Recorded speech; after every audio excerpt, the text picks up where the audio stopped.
Hello, Classic Crew, and welcome to today's video where we're going to be talking about how we met.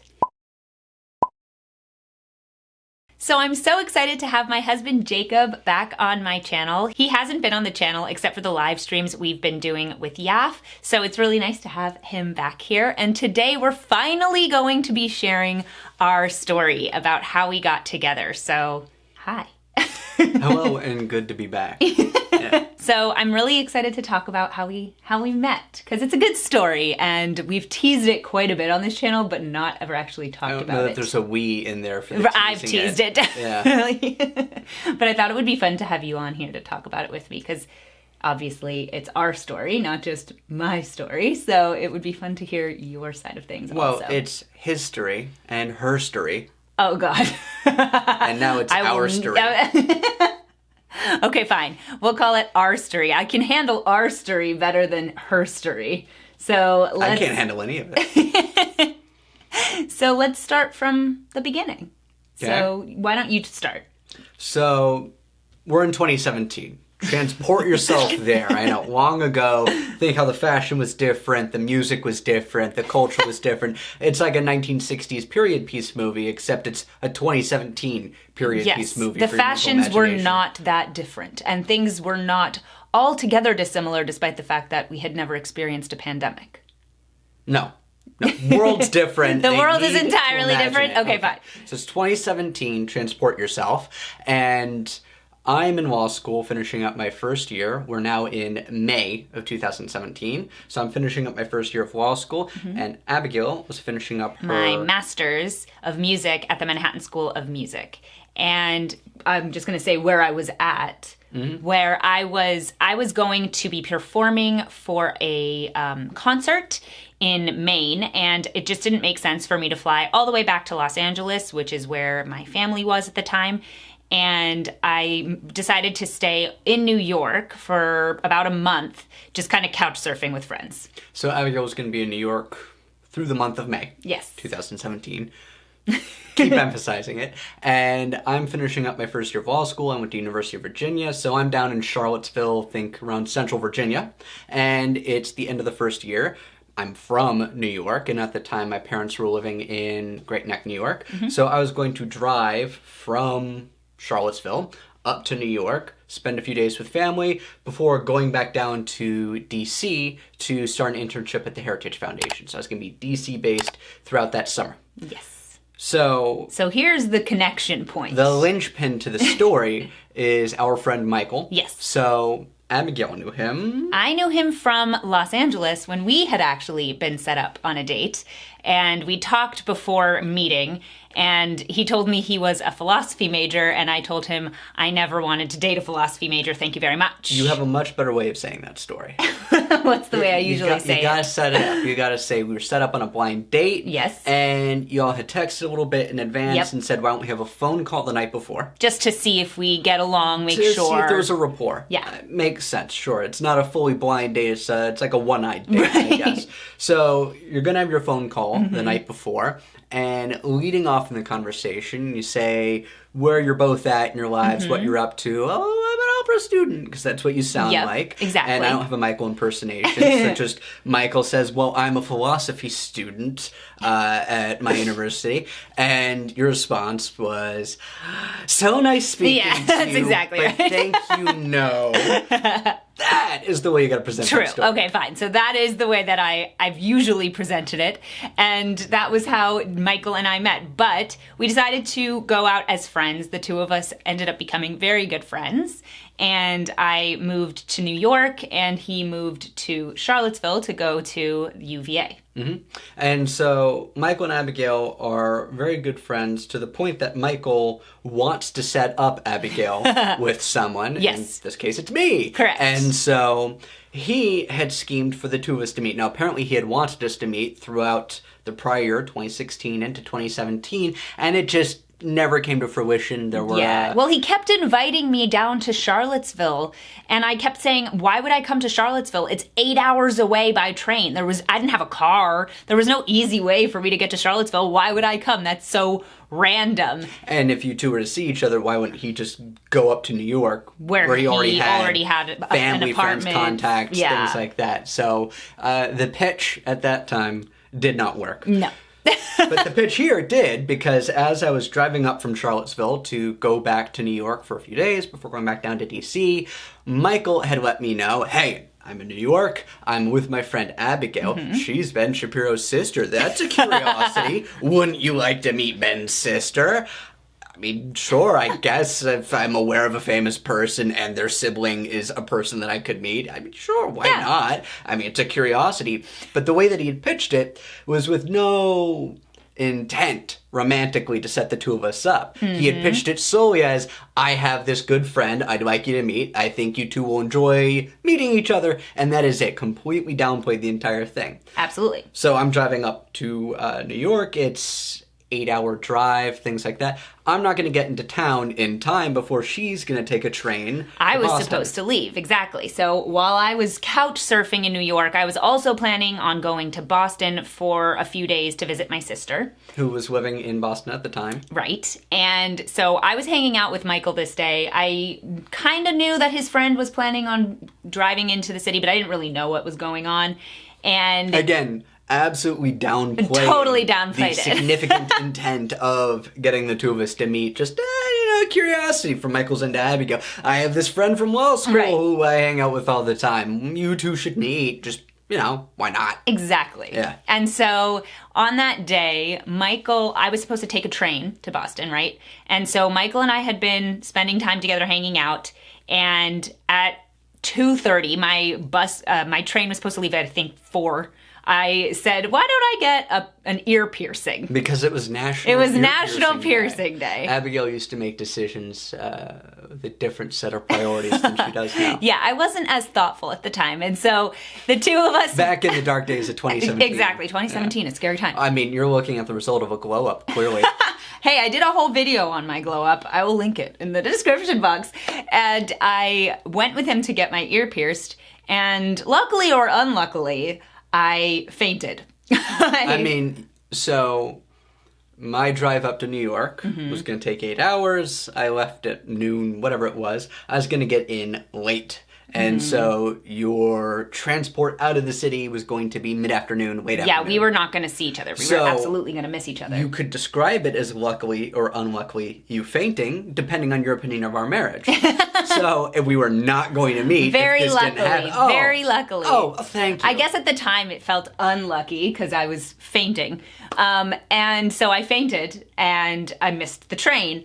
But Amtrak at that time, I think it might be the same now, you can generally reschedule for the same day and it's not an issue. So we went back and Michael and I were spending more time together and I was resting because I had passed out. And which is, so your channel is Classically Abby. Well, that's the most classic Abby thing that could have happened. To pass out. Yeah, fainting from an ear piercing. I mean, it's a very, feminine idea, Were you getting your ear pierced on a chaise lounge? I was not. And so I was resting and my next train was supposed to leave at around 8:30. And I trusted Michael. He said that it would be fine for us to leave at 8 o'clock for an 8:30 train. And I trusted him. Even though I'd lived in New York for 2 years, I trusted him. And so we left at 8 o'clock. Of course we missed the train. And 2 times in one day. And the next train that was getting to Boston was leaving at either 2 in the morning, which I wasn't going to do, or at 11 the next day, or something like that. And only later did we find out that Michael had actually made me miss my train twice on purpose. That Yes. the passing out was a lucky thing for him. He just meant for it to take up time. Yeah, he just thought that my ear piercing would end up taking more time than it did. But me passing out was just a thing of good fortune. Yes. And he made me miss that second train so that Jacob and I would cross paths. So I get in after the end of a long drive, and throughout the drive up to New York, I talked to Michael on the phone 2 or 3 times, and each time he's mentioned, so will you be in New York? I really want you two to meet. And again, even though we're speaking on the phone multiple times, only in a few hour span, about the urgency for me to get into New York to meet you before you leave, nothing came across about his intention here. He's really good at this. I mean, He's a better actor than I would say that he's an eccentric enough person and interesting enough with the things that he chooses to do, that having that much emphasis on just having 2 friends meet solely for the sake of the social connection is eminently plausible, so much so that the far more likely normal thing of having male and female meet being a setup, that was not primary in our imagination. It was this is simply a social curiosity. Right. Sure, Michael. So I'm getting in. I get into New York around 9, and I remember sitting at the table with my grandmother. I had just arrived. You know, when you get home, if grandma's visiting, you always sit and you spend 3 minutes talking to grandma. You get the conversation and you talk to her. And I mentioned to her, this friend's trying to get me to meet this girl in the city just because. She's apparently still there, so there's that. I mean, I could go in, but it's also late and we're here. And she said, I don't care, go. So thank you for that, Grandma. And so I take a train. I get into Manhattan around 10:30. Yeah, it was 10:30 p.m. An Uber, the subway, whatever. I take it up to the apartment where the two of you were staying, his uncle's apartment or something, and I get to meet you. And I remember the door opening. I think Michael got me from the lobby. We go, you open the door, you're standing in the hallway, and you're in like a swooshy skirt. Green skirt, and some kind of floral print top from my imagination. And she had reddish dye in her hair at the time. my hair red at the earrings. I remember hoop earrings. I mean, if you remember it, it seems I'm going to accurate. say hoop earrings and heels. So Abigail and I are just about the same height.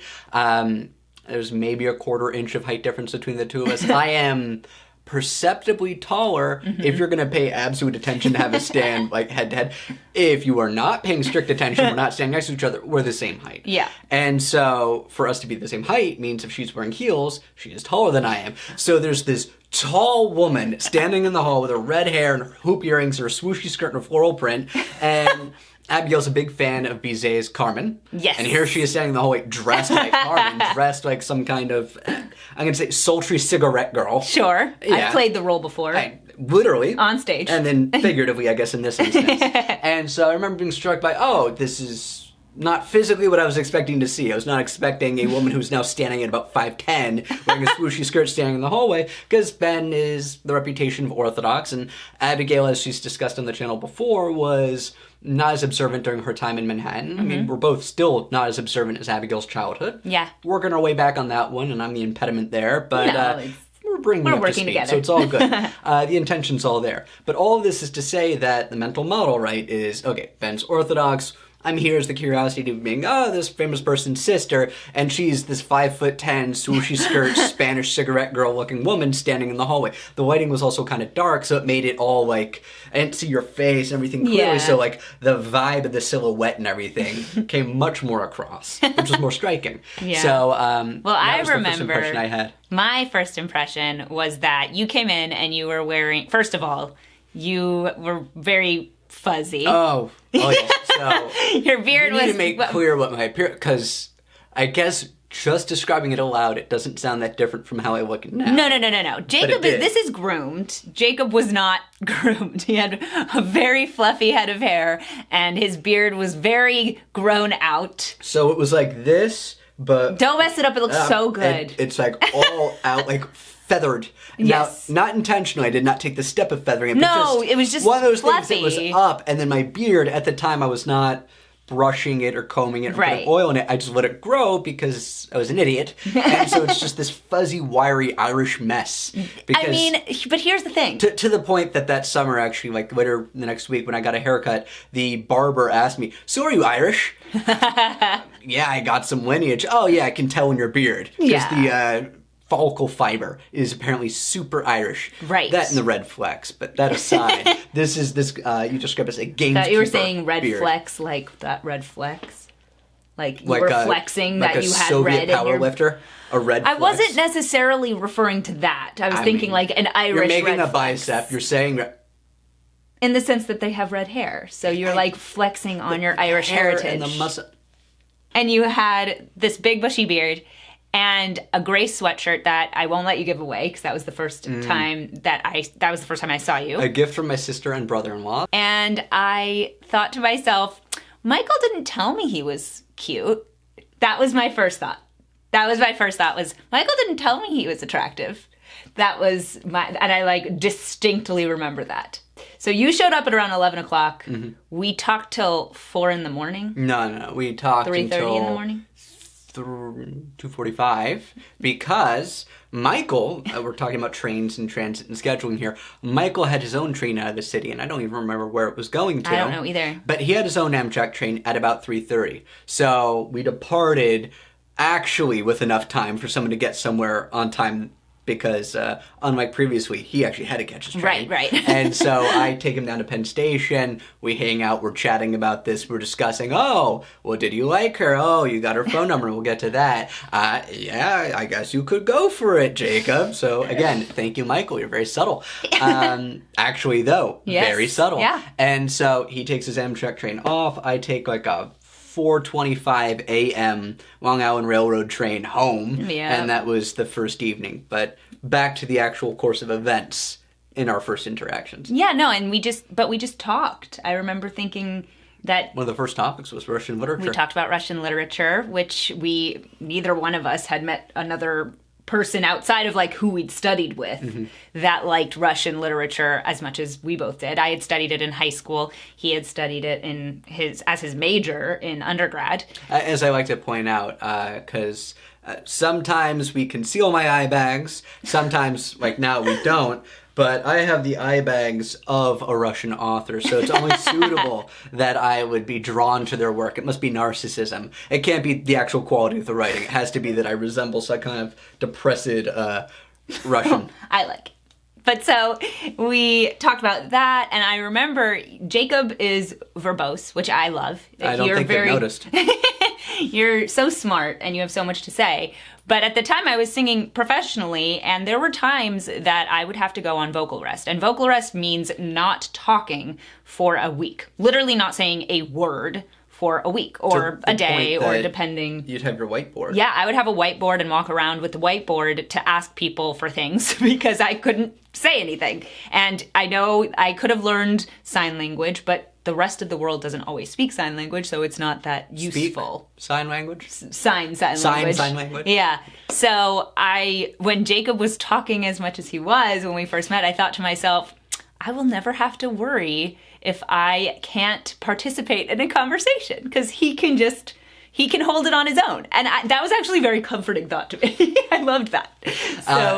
So before we get to the middle of the summer, still we're on our first interaction, I will say that this did bear itself out because that summer while you were in Aspen doing your music festival, or was it Maine? It was Aspen. No, I was in summer. Aspen. Yeah, while you were in Aspen and I was at Heritage, long distance the entire time, there were times where we would have a phone call in the evening and I would speak for 45 minutes and you would say nothing. And that was our phone call and we both felt fantastic afterwards. And so this is actually in its own way a dangerous example for people because if someone is extremely verbose, as I am and was, and they are looking for a partner, you might say to that person, well, if they can't handle the amount that you speak, don't take for granted that this is an essential part of yourself. Maybe you could do to ratchet it back a little bit. So it's a dangerous example that I was fortunate enough to be with a woman who actively found value in the verbosity. Yes. Yeah, don't take that one for granted.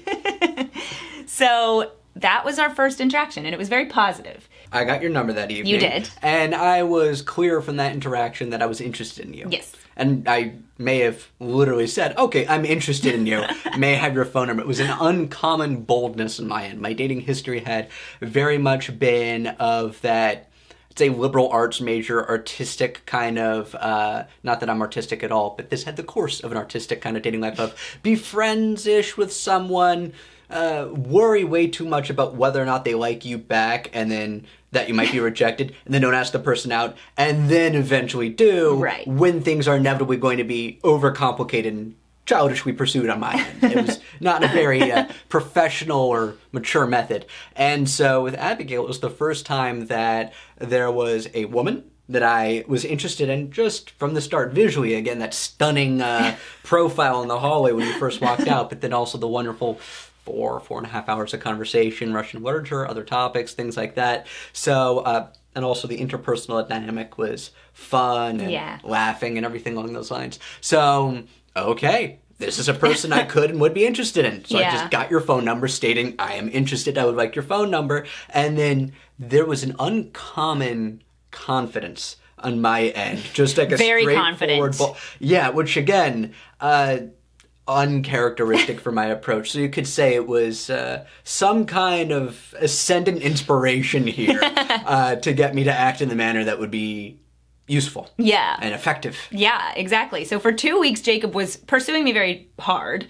And Through texts and phone calls. I mean, it was before the next time we saw each other, which is the next stage of the story, there were 2.5 weeks, and we spoke 3 times on the phone. Yeah. Somewhere well, in that range. You had a very long drive. Texting. You had another long drive. Oh, and yeah, back down to DC. You asked if I wanted to talk on the phone, and I was like, oh, sure, whatever. I have nothing else to do. Yeah. And we talked for like 2.5 hours or 3 hours. It was easy, but I was still not convinced. Mm-hmm. So can you describe what it was where you were willing to interact with me? I mean, it was taking a lot of time of the texting and the phone calls. So you were willing to spend all this time interacting with me, and then ultimately, the next time we saw each other 2 weeks later, she was joining Michael and me down in Charlottesville for our long weekend. But all of this is to say, large amount of time invested, but you were kind of ambivalent about how you felt about me. So what was the mentality there? That's a good question. I think Like, why? Why, though? I liked talking to you. And I think it was more just I didn't know. I think it was more just like I didn't know how I felt yet. It wasn't like I felt super strongly or super anti. It was just kind of like, let's see where this goes. Because when Michael invited me to go to Charlottesville with the two of you for a weekend, I thought to myself, and I had spoken to Michael about it, and I thought to myself, okay, this is an opportunity to see. So clearly I was like, considering it. Yeah, it's just funny because the way you speak about it was like, I wasn't sure I was on board, but you still had to have an inkling enough that there was something to work off of because, again, there was so much time invested. I mean, you were definitely fun to talk to. I do remember your texting was very funny, and I thought that was a lot of fun. And I did enjoy talking to you. I just didn't know. It was one of those situations where and this bears itself out later in the story, where it wasn't far enough in with you where I felt like I was leading you on because we weren't like doing anything serious. We were just talking. So I didn't feel guilty about that. But then as soon as we were like in person and you were being very clear about your intentions, I was like, I can't let him think that I am leading him on or that I'm more serious than I am. Code of honor. I do have a very strong code of honor when it comes, or I did have a very strong code of honor when it comes to dating. And so I was not feeling that pressure to be like straightforward with you when we were just talking long distance. You didn't feel pressured to have an opinion yet, like an official party line. Yeah. So, okay, so we're talking, we're texting, and so Memorial Day weekend is coming up. You know, our initial interaction was like around, I don't know, early mid-May, and then Memorial Day weekend's coming up, end of May, and so Michael makes the pitch to Abigail to come and join Michael and me down in Charlottesville for that long weekend, since Michael was also interning somewhere in DC for that summer as a heritage, so the two of us could just hop over to Charlottesville, we still had our apartments, and hang out there versus DC where we had nothing we were doing that weekend. invited Abigail to join us. Yeah, and I said, sure. So you took the train down to D.C., and then the three of us drove in my car to Charlottesville.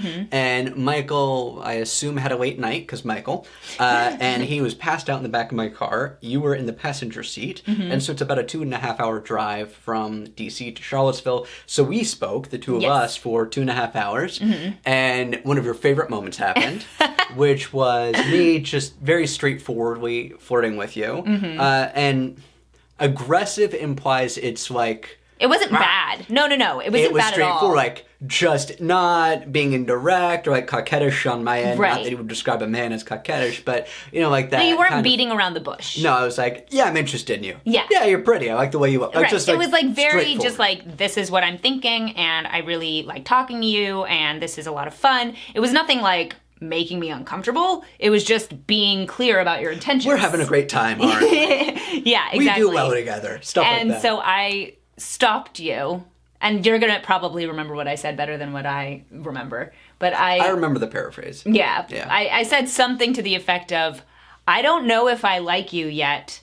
We're not dating, just so you know. Yeah, it was like, just so you know, I don't know how I feel about you yet. Yes. Like, just... have that just in mind, be aware. Based on the way you're acting. And what I recall doing is laughing in your face. Yeah, and you laughed. Continuing on exactly and then the you same just kept going, yeah. And I was like, okay, well, which is fine with me. Because I was like, he knows where I'm at. I've clarified my position. And that was important to me. And I talked to Michael about it that day, saying I wasn't sure how I felt about you. I didn't want to proceed because I didn't want to lead you on. And he said, you're allowed to figure things out. You don't have to know immediately. Again, being very subtle with his kind of direction, and not in a way that was a lie. It was just very. It was good. There was nothing manipulative about it. It was just good for me to hear because I was so framing self-conscious. That was useful for you and beneficial to my chances. Yeah, I was just but not dishonestly. So concerned about like being rude or leading you on that it was actually just preventing us from getting to know each other. Yeah, because you were too in your head about things. Yeah. So we got to Charlottesville. We get to Charlottesville, and so... we're spending the weekend together. We're having a great time. That evening, we watched the Zac Efron Baywatch movie. Yeah, that movie... Michael and I lost our minds. We fell out of our seats laughing. I've not seen it since. I don't know if I'd still find it funny. I thought it was fine. You hated it. I didn't think it was funny. You were so put off by how funny we found it. Ridiculous how funny. Like, they were falling out of their seats in the movie theater. I mean, very literally so. Michael was actually on the floor, and I was not far off it. And I just thought, this is so silly. This is so silly. But we were having a good time. Yeah. And so... we continue hanging out that evening, then the next day, we meet up again. Did we get breakfast with Michael or no? No, we did meet him later in the day. Yeah, he had split off. You and I like went somewhere and got a drink or something. That was that evening. Yeah. We spent the body of that day together. Yeah. And then we got dinner together. Yes. And again, from the previous description I gave of my dating life, this is like one of the first only dates I've ever like we been went on in a the sense of there was no prior relationship established, absolutely a new person in the getting to know you phase, and so just you are joining them for a meal as a genuine act of like information gathering and discovery and rapport building, as compared to like we know each other, let's try hanging out together in a date format. That had been my method. And this was actually now like one of the first, maybe the only date I'd ever been on in that sense. But we had spent the day together. And you were like saying how much fun we were having. And we're having a great time, don't you agree? And I was having a great time. Look how good we are together. It's obvious. Yeah. And I was having a great time too, but I'm sure many of my female subscribers have been there, have experienced. There's this constant narrative in your head as you're like trying to figure out how things are actually going, as opposed to what you're not in the moment. You're just analyzing. Am I being manipulated? Is he just saying the right things? The exact way that I feel in a sales context, if I have to go lease a car, if I have to do anything where a salesperson comes over and is going to help me make a purchase, everything they say, I don't believe. And anything I think, I now question as have been corrupted or co-opted or subverted in some way. And woe it is to be a woman that You're you would have that basically- mentality about Yeah. a wonderful, charming male expressing genuine, good-hearted interest. Yeah. And so I remember saying to you something to the effect of, I wasn't sure why, like, are we good together even? It was something like, what you kept saying, we're having a great time. Why aren't you trusting it? Yeah. That was basically why what you can't said. you just recognize and work off of that? Our dynamic is working well. We've spent the day together and we're having a great time. You're laughing and enjoying yourself. So why are you, like, not seeing What I'm seeing. Yeah. What- And you also said to me, What did I say? you said, as a part of this, I have a date set up with someone next Sunday. I don't feel like canceling it.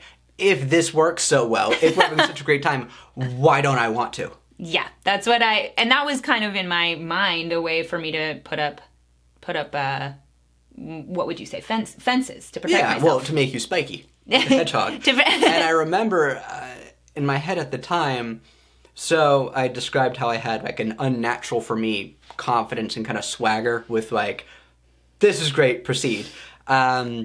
Just about the prospect of our dynamic. And I remember thinking at the time, normally I would be very put off by that in terms of my chances are kaput. Like, I could still attempt to persuade you, but this is like such a position of weakness for the not negotiation, No, I know but what like you mean, making yeah. the pitch, like just like you're basically, it's all going to go downhill. Yeah. And I remember thinking that's what I would otherwise do, and then this time I was like, no, I'm just going to keep doing exactly what I'm doing. Whatever, we'll see what Right. happens. And so eventually, after he kind of said to me, we're having a great time, why aren't you trusting what this experience is? I started crying, not because of him, but because every nice thing he was I doing. sound so fantastic. She hasn't seen that into you. Continue. You're saying, I'm having an amazing time, aren't you? But the thing I was have that a date next Sunday and I want to cancel it. Doesn't matter. We're having a great time. You start You crying. don't- Keep going. But to be clear, like, all of this was an internal thing, which it becomes very clear right now Yeah. in this part of the story, because I was having a great time and it was my own issues that was getting in the way. And I'm so, honestly, I thank God that you had the confidence. It feels to me like a biblical story where God, like, intervened and, like, put strength in your heart, sort of thing. Like, that happens. It's an equivalent to when Pharaoh's heart is hardened. Or when but, like, Ahasuerus- not Pharaoh. Yeah. Or when Ahasuerus, like, put out his scepter when he normally wouldn't to Esther. Because you didn't normally have that kind of confidence with women. And because you did, I was able to push past the issues that I had. So essentially what was happening for me, and the reason I started crying, was because I You're had... getting a little teary-eyed right now thinking about it. Am I? Well, at least It so looks you that might not way. see the glisten on her eyes through the camera, but at least where I'm sitting, You can see it a I little. like glisten. I was feeling like every nice thing he did must have an underlying bad reason, because I had dated two really bad guys. I've mentioned them in a few other videos, just kind of vaguely, back to back, like right before Jacob and I met. And they had left such a horrible impression on me. They made me lose faith in God. They made me distrust my interactions with men. And with the Orthodox community. And with the Orthodox community. Because these, God forbid, but still happens, were men who were self-describedly Orthodox, were participatory in the community. And so if your experience of Orthodox life had always been positive and things like that, and people mean what they say, if you say you're Orthodox, what you're doing is reflective of that community, absolutely, rather than just you yourself want to call yourself that label for whatever reason, but your actions can absolutely not be Orthodox. So these bad guys gave you a sense of, well, if you call yourself Orthodox and you act that way, what does it mean? Is it even what worthwhile? Does it even mean? Yeah. It shakes your relationship to God and the community, which in Judaism really is They're very highly overlapping. intertwined. And so I was misreading every single one of Jacob's very kind and good-natured acts. Overreading. Misreading and overreading as maybe they have a bad intention behind them. And that's not how I phrased it at the time. I just said, I don't trust you. I don't know that you're acting in a nice way. I dated two really bad guys. I don't think that, like, you are actually being as kind and honest as you are. And I don't know if I trust you, and what am I putting out there that you would be so interested in me, like, for who I am, versus just being a bad guy who wants to whatever from prey me. upon a woman, either emotionally or whatever. You know, I can go to a very dark place with those suspicions, because there are people out there who have very dark appetites and ways that they go about it. And if you've ever interacted with a genuinely sociopathic person, I'm not saying this in that, like, in a way where people say that someone they don't like or who is callous is a sociopath. I mean, like, no, like, the I dated rare a sociopath breed of person who is genuinely that way. It is so shaking to meet someone who can fake the genuine emotion and, like, actually do and act any manner they need to achieve an objective. It throws off your entire sense of people and their genuineness. It's uncanny and shattering for a lot of your trust in people. So you only need one of those experiences. Well, Abigail had it, and she had it recently, and she had had it in a romantic context. Yeah, so it made dating difficult, to say the least. And so Jacob sat there and listened to me talk for, I don't know, 40 minutes. However long it was. Like, about all of this. And at the end of that... But not just, it wasn't a history of this stuff. It was, these behaviors, these actions were bad in the past. You're doing this right now, it looks like that. Like, it was directed self-defensive and kind of accusatory in the sense of, like, this is what it feels like you're doing right now. This has happened to me in the past. Don't say this stuff doesn't happen. And so you were saying, like, you know, thank God that I had that unnatural confidence compared to how I would have otherwise been. Also, in a way, thank God for the fortuitous timing that I had just completed my first year of law school, baby. I was ready to do what needed to be done, which consisted of me for, like, the next, however long the conversation was, hour, 2 hours, I would take your rule or your self-defense mechanism that you had come up with. I would assess the circumstances which it arose in, validate that this is a thing that you should have self-defense against this stuff, and then describe me and what I was doing, what I was about, and distinguish it. Yeah. Which sounds like a first-year law student to me. Oh, we have a rule. It arose from this case, and our present circumstances, this looks similar, but this is how it's different, so this rule doesn't apply. But you did it in a very loving and kind way. I'm saying this with a bit of self-deprecation right now, because it sounds hokey that you could say you lawyered your wife into dating you. And yeah, I mean, that's actually kind of the way it proceeded, but it's just called empathy, listening, and paying attention. And that was really the turning point for me, was when at the end of me going on and on about this, you listened and responded to every single concern I had. Mm-hmm. And knowing that he was a good listener, knowing that he cared enough. That time. No, you're still such a good listener. I talk about that all the time. And just knowing that you took the time to respond to my concerns because you cared enough about me and wanting to date me, that you wanted to really make me feel more secure in what we were going to be was so comforting. And it honestly, that was the moment that I was like, that I'm going to date this guy. Like, no, there was no question after that. So, which is what makes the next two parts of the story interesting, or two moments or beats in the story. So the next beat is, really that was like the moment where Abigail was, okay, I'm willing to date you. And so... Then we watched John Wick 2. What? That's not part of it. I know, I'm just mentioning. So, that was the movie, in case you're wondering. John Wick 2.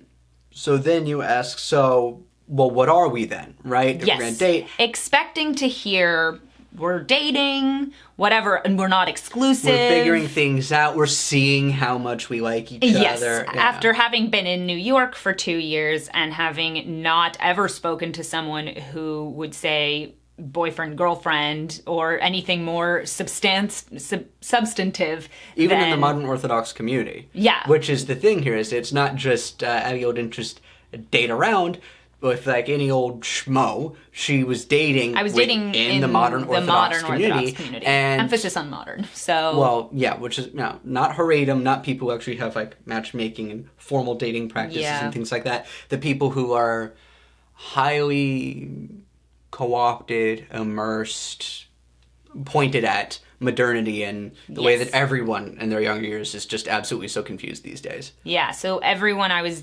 seeing at the time. It's like, we're seeing each other, we're not exclusive, whatever. So when I asked that, I don't honestly like labels. Exactly. And so when I asked that, I was honestly asking, what are we? And my reaction was, I don't understand the question. Boyfriend, girlfriend. We're dating. Which, again, I'm not giving myself credit I don't deserve here. This was uncommon for me. I was, the artistic literature student, so I had been prone in the past to be like, oh, I don't know where we're figuring things out. Idiocy. So it was, again, a moment of uncommon valor for me just to be a normal, straightforward man and act like a man and say, well, I pursued you with intent because I like you. I'm going to talk you through things to help show that I am here with a normal intent and I just want to date you and get to know you. And so if we're going to date, we are going to date. Yes. That's what this is. Mm-hmm. And then if it doesn't work, it doesn't work. But like, that's what this program is. Yes, very much so. And we were boyfriend and girlfriend immediately. And the next weekend we were talking about getting married. And yeah, we were all, well, I mean, so to be clear, because yes, but also let's be a little bit more humble with ourselves about that. Because I would love if we were talking about planning the wedding. No, we weren't planning the wedding, but we were like... I mean, it's what you say on your channel with regard to if you're going to date for marriage, date with a seriousness of intent about what you're going to be doing. And so we were asking each other from the big get-go, questions. we're asking each other the big questions of, so what do you want from life? What do you want from a family? What do you see the marriage dynamic as being? How are you going to relate to your spouse? What do you want for children? What do you want for a career? Yeah. How are you going to approach these things? Religious life. Because again, I had just 6 months earlier encountered the things that were going to like bring me to believing in the idea of God broadly. No less Judaism specifically, and wanting to commit myself to becoming a religious and observant Jew. 6 months prior, a little bit over, atheist libertarian with like conservative sensibilities and sympathies, and then very recently come to believing in the idea of God as an abstract intellectual concept. And then from there, I'd actually attended a church for a portion of time. Right. And, Christianity, very psychologically compelling, very interesting, but I couldn't not give my Jewish heritage a chance because, I'd gone to Hebrew high school at a Reform synagogue, all the way up until I was 18, but I was an atheist for almost all of it, and it was all just, liberal political positions with a little Jewish spice barely dashed on top. So if I'm going to believe in God, and I'm going to give Christianity a chance, I can't commit to that before I give Judaism a chance. So I had only recently come to I'm going to take a look at Judaism and see how I feel about that, and I was liking what I was seeing, and I was like, I could really get into this, and it's around that time that I met Abigail. So yeah, that was lucky too. All of this very fortuitous and uncommon for me. Yeah, and it was lucky in a way that I had sort of taken a step back from my observance, because if I had met you when I was very observant, I probably wouldn't have dated you, because... You should not have given me the time of day because based on where you were at. Because you were very much at the beginning of your journey. You wouldn't have needed a religious fixer-upper. But meeting him at the time that I did, it meant that the two of us could really go on this journey towards being more observant together. And that was an exciting thing. And that was something we talked about very early on. I said, by the time we have children, immediately I was saying to you, by the time I have children, I want to be, keeping Shabbos, keeping kosher home, keeping certain things that are very, very important and integral to being an Orthodox Jew. And you were on board for that. So there were a lot of... as I like to say, it is just a tremendous amount still to learn. Yes.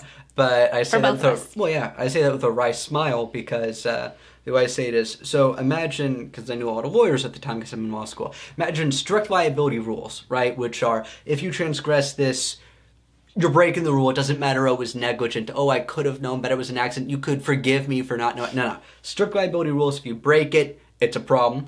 Imagine a lot of those. And then imagine a very argumentative people doing a common law legal tradition of, we're going to come up with this standard to avoid breaking the rule. We're going to have a fence around a fence around a fence over time, but with modification, you give those people 3,500 years to develop that, and you're going to get a lot of overhead to knowing what it means to be a religious and observant Jew. And so Still more mountain yet to climb, but I am far higher up than where I started. Yeah, and it's something And the view is very beautiful, and I look forward to reaching the summit. Yeah, but that's been something that we've gotten to do together, and it's something that it made us more confident in our relationship early on, so we could become serious and get married as quickly as we did. And the fun thing is that we started dating May 28th, 2017, and we got married one day under a year on May 27th, 2018. The last day possible within the year. Yes. I really don't know how to refer to this, but I say one day under a year,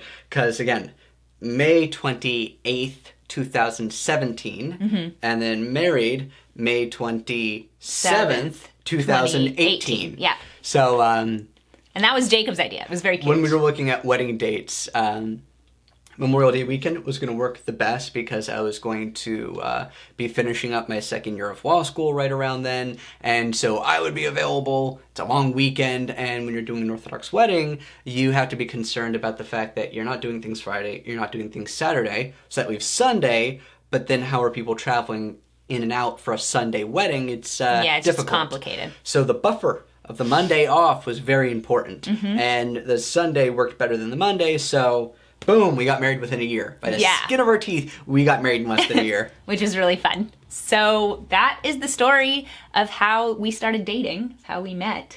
And now we're coming up in May on 3 years of being married, 4 years of being together. And I mean, thank God, we're really happy. I cannot... there's a difference between the normal memory that you have of like things that have happened and then like your emotional memory of like the state of how I am, my mentality, how I think about the world, like what it feels like to be me. I cannot emotionally remember my life before you. It's just, it's alien to me. It's like, I can't even empathize with previous me because this is so much my reality and so normal to me, so baked into the cake that I don't know what life was like before you on like a practical emotional I know what level. you mean, yeah. No, I mean, we have, it's a we. It's always a we. Whenever I think about what I'm up to, it's what we're up to because it's Not just... me, we. Not my story, our story. And that's where we'll end it. Yeah. So thank you guys so much for watching today's video. Please subscribe to my channel if you haven't already, and make sure to hit that notification bell. If you would like to subscribe to my newsletter, you'll get a little dose of classic bi-monthly. You can hit the link in my description box. And if you'd like to follow me on social media, it's at Classically Abby absolutely everywhere. If you want to follow Jacob on Twitter, it's at the right angle ___. So thank you guys so much for watching today's video, and I'll see you guys in the next one. Bye!